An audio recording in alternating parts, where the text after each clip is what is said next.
আপনি দেখছেন news now, আমরা জানি কোনটা খবর। अद्वित मल्ल बर्मन की रचनाओं में इंसान और प्रकृति का मेल देखने को मिलता है। हालांकि अद्वित मल्ल बर्मन को लेकर बहुत राजनीति हुई है। गुरुवार को मुख्यमंत्री डॉक्टर मानिक शाह ने अद्वित मल्ल बर्मन की 114वीं जन्म शताब्दी मनाने के लिए आयोजित एक कार्यक्रम में यह बात कही।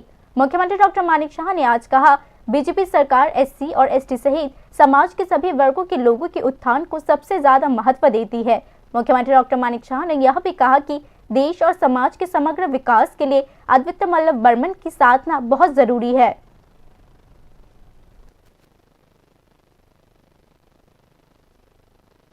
জীবনকে নিয়ে ওনার যে শিল্পের যে বাস্তব রূপকার তিনি ছিলেন, আর একটা ছিল মানুষ এবং প্রকৃতির মধ্যে যে ব্রিজিং, যে একটা সম্পর্ক, যে অপূর্ব এক মর্মিতার যে বন্ধন, সেটা ওনার লেখনী শক্তির মধ্যে আমরা দেখতে পেয়েছি।